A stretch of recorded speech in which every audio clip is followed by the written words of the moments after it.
I think my mother did exactly the right thing. I think it's absolutely extraordinary. The revelation did not come from a palace whisper or a leaked conversation. It came inside Parliament, entered into the record, and carried a name that instantly changed the temperature of the monarchy. Princess Anne listened as lawmakers unveiled files connecting Queen Camilla to forged royal decree records, and for several unbearable seconds, the woman famous for never showing fear appeared completely frozen. Before we go deeper into what this really means for the royal family, make sure to subscribe so you don't miss a single update. Anne did not move. In this dramatized royal scenario, the files before Parliament showed that several archived decree records had been altered, with authorization trails leading toward Camilla's private office. A royal decree is a formal order, issued under the sovereign's authority, and these records mattered because they governed privileges, ceremonial power, protected collections, and arrangements surrounding the future crown. Change a sentence, remove a consultation clause, shift a date, and influence could move quietly without a public announcement. The Princess Royal reached toward the folder, then stopped. Her fingers remained against the table as one disputed page was read aloud. The shock was not political embarrassment. It was recognition. Anne had followed decisions she believed carried lawful authority, and now she was hearing that some may have rested on wording that never belonged there at all. That possibility struck at everything she defended: duty, order, and trust. Charles read the parliamentary summary twice. The king placed the opening page down without speaking, then picked it up again. Parliament, the elected body that debates laws and scrutinizes public institutions, had placed the evidence beyond normal palace control. Defending Camilla, without examining the records, could make the crown appear to protect itself, instead of legitimacy. He knew that distinction could define the crisis. Then one date changed everything. A disputed decree carried royal authorization from a day when the sovereign whose approval appeared on the record was nowhere near the office where the act was supposedly completed. Anne's concern hardened. Moments later, another phrase inside the amendment pulled her backward in time. She had heard Camilla use almost those exact words years earlier, while discussing who should control access to a sensitive royal collection. Anne closed the summary and asked for the complete amendment chain. She wanted every revision, every certification, and every name. When the earliest alteration appeared, she saw whose authority had been reduced. Her frozen disbelief became certainty. Anne had entered the day believing Parliament was exposing a paperwork scandal. By the time she closed the file, she feared it had uncovered a campaign, and the next names inside those pages would make the betrayal painfully personal. Scandals become explosive when they stop being about documents and begin touching people. For Anne, the forged records threatened duty. For Charles, they threatened marriage and monarchy at the same time. For Camilla, they threatened something even more personal: the carefully constructed position she had spent years protecting. Behind closed doors, each royal now faced the same evidence, but none of them feared the same consequence. Anne felt the betrayal differently from everyone else.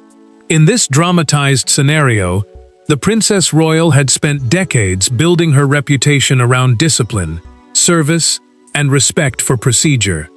That title refers to the special designation traditionally granted to the monarch's eldest daughter. But for her, it had always meant responsibility, more than privilege. If formal decrees had been manipulated, then the rules she had defended were no longer merely broken. They had been used to control her. Camilla understood the danger just as clearly.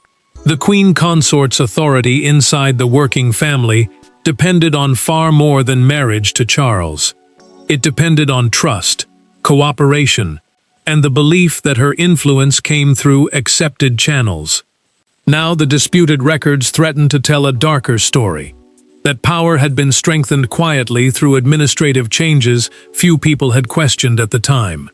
She read the briefing alone, returned to the same paragraph twice, and finally closed it without calling anyone. Charles kept 2 files apart on his desk. The king placed the parliamentary briefing on one side and Camilla's internal explanation on the other. He wanted to believe the woman beside him had an answer. The monarch in him could not simply accept one.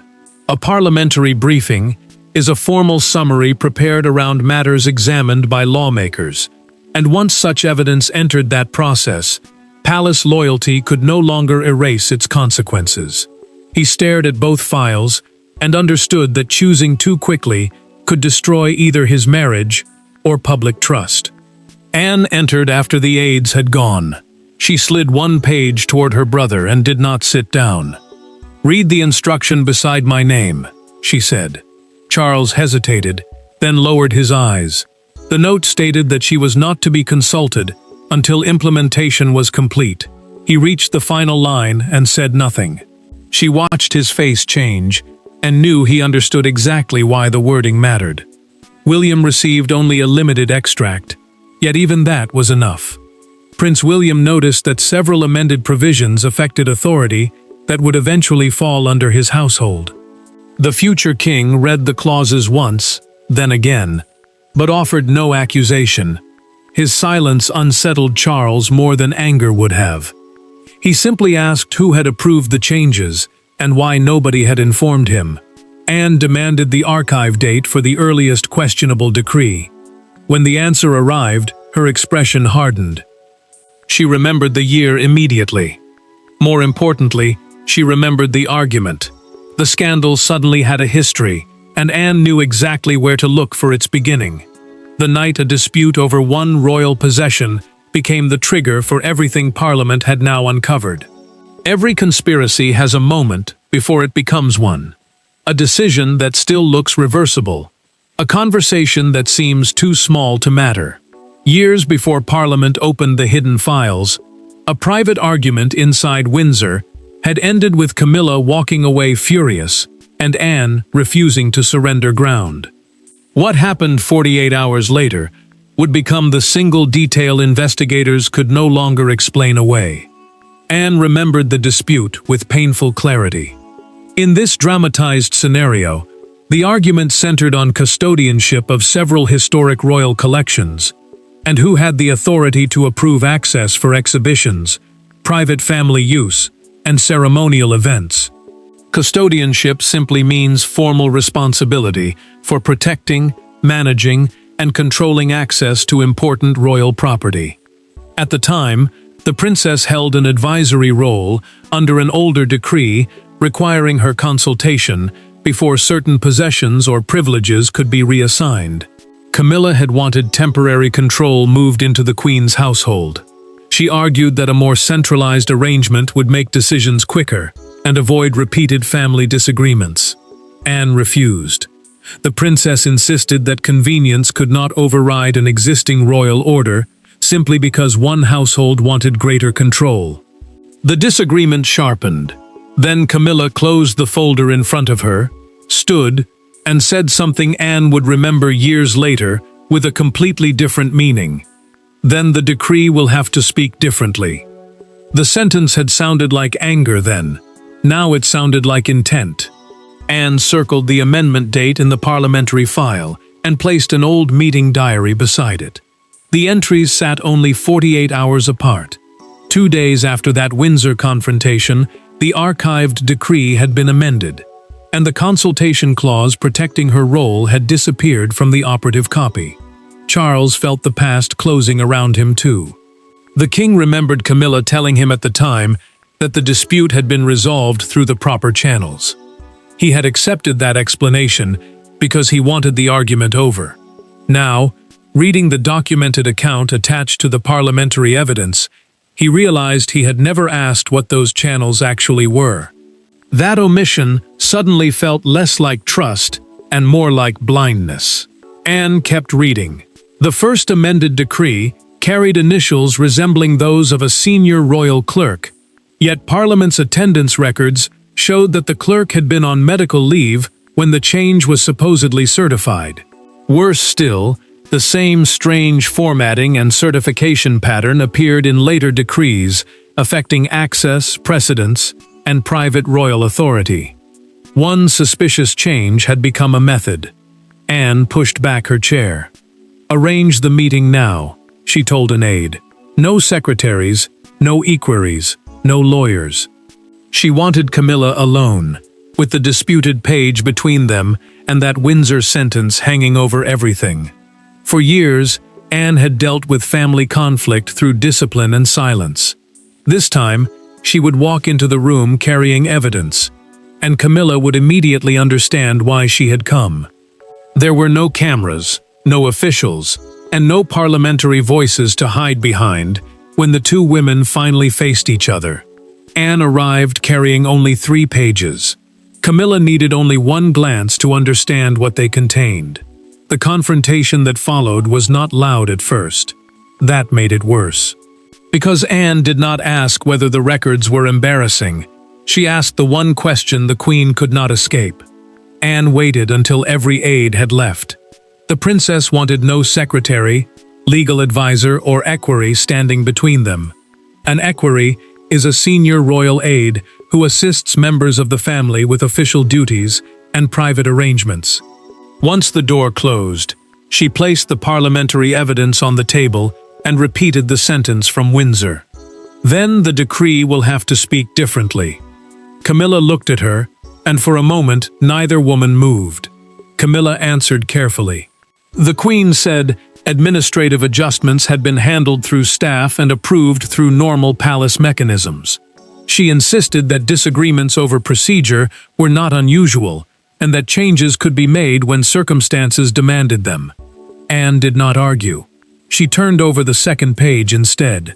There, in the documented administrative record, sat the instruction that she was not to be consulted until implementation was complete. The silence that followed felt more dangerous than shouting. Anne's anger finally broke through her restraint. She told Camilla that disagreement would have been survivable. Families argued. Royals challenged one another. But if authority had been manufactured, that meant the sovereign's trust and the family's obedience had been turned into tools. She reminded her that people had followed those orders because they believed the crown stood behind them. If that belief had been manipulated, the damage went far beyond one collection or one dispute. Camilla reached toward the evidence. Anne placed her palm flat over the page and stopped her. The Queen withdrew her hand slowly, then said she had never personally forged a royal signature. That distinction landed heavily. Nobody had accused her of physically writing one. Anne stared at her and asked the question again, this time more precisely. Who told him to alter the wording? Camilla finally named a former administrative advisor. In her account of the meeting, she said he had been asked to regularize provisions that were creating conflict. Anne knew the name immediately. It was already present in the certification chain Parliament had questioned. That single answer gave the scandal something it had lacked before: a direct human link between private pressure and disputed official wording. Anne gathered the pages and stood. Before leaving, she warned Camilla that Charles now faced a choice. The palace could open the complete records voluntarily, or Parliament could force the truth out one document at a time. The confrontation produced no confession, but it produced something nearly as powerful: a name, a chain of command, and a decision Charles could no longer postpone. A royal marriage can survive anger. A monarchy cannot survive the suspicion that its official authority can be manufactured in private. By the time Charles received Anne's account of the confrontation, the crisis had moved beyond family loyalty. He now had to protect the institution from the possibility that someone inside his own household had learned how to make personal wishes look like royal commands. Charles understood that hesitation had become its own decision. As sovereign, the king could authorize access to archived decree histories, suspend disputed administrative instruments, and restrict staff connected to the questionable chain. An administrative instrument is simply an official document used to put a decision into effect. That power mattered because the altered records were no longer only about family influence. They touched the credibility of every royal order that depended on people believing the paperwork was genuine. Anne did not soften the truth. Alone with her brother, the princess told him that Parliament had changed the balance completely. Once evidence entered the parliamentary record, palace silence could no longer contain the damage. Refusing cooperation would create a second scandal over secrecy itself. Charles admitted he had accepted too many assurances because questioning them would have meant questioning Camilla. His sister answered quietly that trust inside a marriage could never replace proper constitutional procedure. Camilla felt the shift almost immediately. The Queen received notice that her household's access to several archival channels had been temporarily frozen while the review proceeded. After her private secretary left, she remained alone with the notice for a long time. She removed her glasses, read the restriction again, and understood what it meant. Control was moving away from her. More painfully, Charles had authorized it. Charles made the next decision without asking for another explanation. The king ordered a complete audit of every disputed decree, amendment, routing slip, certification log, and archived copy. An audit is a systematic examination used to compare records and identify inconsistencies. He signed the authorization, paused, then drew a line through Camilla's household as an approved reviewing office. Anne watched him set down the pen. "No one investigates themselves," he said. Then the audit reached something neither sibling expected. One amended decree had changed access to a private royal archive after the death of Queen Elizabeth II. The authorization trail appeared to imitate a process normally reserved for decisions originating from the monarch himself. Anne immediately understood the stakes. If the process had been copied, then the scandal had not merely altered family arrangements. It had borrowed the appearance of sovereign authority. William was informed because the archive contained material tied to the future crown. Prince William read the notice once and went completely still. The future king asked who had changed the access rights and why his household had never been consulted.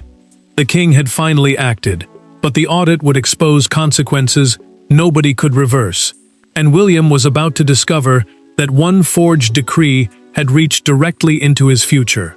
Once the audit began, the palace lost the luxury of controlling the pace. One amendment led to another. One certification exposed a second. Staff were removed from access lists, ceremonial decisions were suspended, and old family disagreements suddenly looked different under the weight of altered records. But the hardest blow came when William learned that the hidden changes had touched something he believed had been protected beyond politics. William read the briefing in silence. The prince had been shown evidence that one altered decree changed consultation rights over a protected family archive, connected to his late grandmother's reign, and eventually to his own household. Consultation rights simply meant the formal right to be informed and asked before certain decisions were made. That mattered because removing them did not just change paperwork. It meant decisions affecting the future crown could move forward without the person expected to inherit responsibility ever knowing. Charles watched his son reach the final paragraph. The king saw the confusion become anger almost immediately. William closed the folder and asked why nobody had informed him when the arrangement changed. When he was told the altered decree had removed the requirement to consult his household, the future king's expression hardened. To him, this no longer felt like an administrative mistake. It felt like deliberate exclusion, carried out under the appearance of legitimate authority. William pushed the folder back across the table. He told Charles that the real danger was no longer what Camilla may have wanted. The danger was that everyone inside the institution had been trained to obey documents simply because they appeared official. If those records did not reflect the sovereign's real wishes, then loyalty itself had been manipulated. Charles listened without interrupting. The monarch could defend past trust, but he could not defend a system that might have rewarded silence. The investigation moved faster. Several questionable decrees were temporarily suspended, while authentication continued, meaning specialists were checking whether each record was genuine and properly approved. Staff linked to the routing chain lost access to sensitive archives, and earlier documented arrangements were restored. Then the former administrative advisor named by Camilla agreed to provide a documented account describing the instructions he said he had received during the disputed period. His account changed the temperature again. The advisor described repeated requests to make certain arrangements durable, non-reviewable, and effective before consultation. Those exact ideas matched notes already uncovered during the audit. Charles read the account twice. William demanded the original attachments, not another summary. At the doorway, the prince stopped.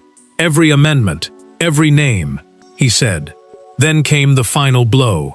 The advisor claimed Camilla had not been the only senior figure aware that the decree process was being manipulated. Someone close to the crown had known, and stayed silent. The scandal had already damaged trust, but the next revelation threatened something worse. Proof that the deception may have survived because someone close to the crown chose silence over confrontation. The decisive moment did not happen in Parliament. It happened when Charles and Anne finally sat together, without advisors, legal folders, or Camilla in the room. For once, there was no king and no princess royal, only a brother and sister confronting what their silence had allowed. Anne had spent years protecting the monarchy from public fracture. Now she had to tell Charles that protecting appearances had become the very thing endangering it. Charles carried the hardest part of the audit into that conversation. The king admitted that years earlier he had been warned about irregular wording inside one amended decree. But the concern had been presented as a minor administrative dispute rather than possible falsification. An amended decree is an official order whose wording has been changed after its original form was created. At the time, he chose not to demand a full investigation because reopening the issue would have deepened the already bitter tension between Camilla and Anne. Anne absorbed that admission without raising her voice. The princess did not accuse her brother of helping forge anything. What she said was worse. She told him that his desire to avoid conflict had allowed suspicious authority to survive because nobody wanted to ask where it came from. Charles had believed peace inside the family protected the crown. She told him peace built on a false record was not stability. It was delayed collapse. Charles finally stopped defending the decision. The monarch admitted he had mistaken silence for resolution and loyalty for proof. He then told Anne that Camilla continued to deny personally falsifying any signature. But according to her documented account of the earlier confrontation, she accepted that she had pressured officials to secure outcomes the existing decrees did not permit. That distinction did not clear her. It only clarified where responsibility had begun. Anne looked at her brother and waited. Charles asked the question he had avoided for years. Did she believe he had failed the institution? She held his gaze before answering. You failed to ask the question soon enough. What matters now is whether you answer it properly. Charles reached for the cancellation order. The king decided every compromised decree would be formally voided, meaning stripped of legal or administrative effect, as though it could no longer govern royal decisions. Camilla would also lose any discretionary role connected to archive access or decree administration. No exception. No private compromise. Anne agreed to stand beside her brother when the decision became public. She would not do it to protect Camilla. She would do it to show that the monarchy had finally chosen correction over concealment. For the first time since Parliament opened the files, the family had made a choice stronger than the scandal itself. But outside palace walls, the country was about to see exactly how devastating the evidence had become. By morning, the story no longer belonged to private rooms. It belonged to Britain. Parliamentary excerpts dominated broadcasts. Royal correspondents abandoned ordinary schedules. and crowds gathered where generations had come to celebrate the crown, this time carrying questions instead of flags. Yet one image captured the crisis more powerfully than any headline. Anne entering the palace beside Charles, expression fixed, while Camilla remained unseen. Charles knew the official response had to do more than deny panic. Buckingham Palace confirmed that multiple administrative decrees had been voided, after the internal review found serious problems in how they were created and certified. Voided simply meant those orders were stripped of authority and could no longer shape royal decisions. The king also approved new safeguards, independent verification, 2 separate certifications for sensitive decrees, permanent amendment histories, and the removal of Camilla's discretionary role from the affected process. The message was unmistakable. The crown was trying to prove that no private household could quietly control official authority again. Anne understood what her appearance beside her brother would mean. The Princess Royal knew many would see it as a public judgment on Camilla, but she refused to stay away. If she disappeared now, silence would look like fear. She stood with Charles because correction had to be visible, not merely promised behind closed doors. The king understood that her presence gave the decision a weight no palace statement could create on its own. Camilla faced the announcement alone. The queen consort watched the statement being read on television and remained still as the new restrictions were described. When her name was linked to the removal of administrative influence, she reached for the remote and turned off the sound. She did not switch off the screen. She kept watching in silence, knowing that the institution she had spent years navigating was now publicly placing limits around her. Then one fictional morning edition captured the scandal in 5 brutal words: the decrees that never were. Beneath the headline sat a simple comparison between original wording and altered clauses. Suddenly, a complicated royal controversy became understandable to everyone. Outside Buckingham Palace, crowds gathered carrying parliamentary extracts instead of celebratory banners. One handwritten sign read, "The crown must mean what it signs." That sentence spread through broadcasts and became the clearest expression of public anger. Charles noticed something unexpected in the reaction. The strongest demand was not humiliation or destruction of the monarchy. It was accountability. By canceling the compromised records, the king had started shifting the story from concealment toward correction. Anne saw the same change and understood that public trust had not vanished completely. It had become conditional. The records had been exposed, the false authority had been stripped away, and Britain had delivered its judgment. Now Anne, Charles, and Camilla had to live with a truth no decree could alter. In the end, the monarchy survived not because the scandal disappeared, but because it was finally forced into the light. The forged records were cancelled. The privileges created by them vanished. The officials connected to the process lost their authority. And inside the family, 3 people emerged permanently changed. Anne vindicated but wounded, Charles chastened by his own hesitation, and Camilla left facing the consequences of influence pushed beyond its legitimate limits. Anne received the final confirmation without celebration. The Princess Royal was told that the consultation rights removed through the compromised decrees had never been lawfully extinguished, and that the previous legitimate arrangements were being restored.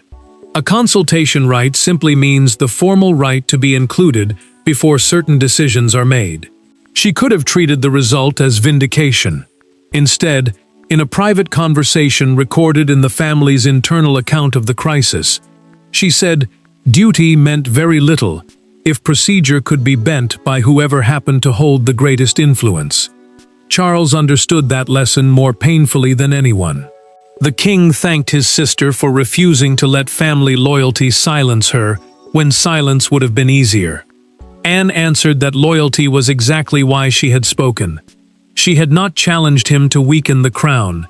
She had challenged him because the institution could not survive if obedience mattered more than truth. He accepted that without argument, and the distance between brother and sister finally began to close. Camilla faced a different ending. The queen consort retained her personal place beside Charles, but she lost formal influence over the administrative channels tied to the disputed decrees. That distinction mattered because a royal title could remain while institutional trust changed forever. In a documented private account of their final meeting, she acknowledged to Anne that she had pushed officials toward outcomes that should have been left to legitimate procedure. The princess did not offer easy forgiveness. She simply replied that the records had been corrected and that nothing like this could ever happen again. Charles moved quickly after that. The monarch approved permanent safeguards preventing any single household from controlling sensitive decree amendments without independent review. Every future alteration would carry a clear amendment history and separate verification. The reform did not erase what had happened, but it made repeating the same pattern far harder. Anne had begun this crisis frozen because the rules she trusted appeared to have been manipulated. She ended it resolved because those rules were restored. Charles learned that protecting peace could never come before protecting legitimacy. Camilla learned that proximity to power did not transform personal pressure into lawful authority. There would be no hidden amendment left to discover, no forged decree still shaping the family, and no final secret waiting behind another palace door. The records were cancelled, the authority they created was destroyed, and the lesson was permanent. The crown could survive division, humiliation, even betrayal, but only when its own family proved willing to place truth above itself. Thanks for watching. Please don't forget to like and subscribe, and we will see you in next one.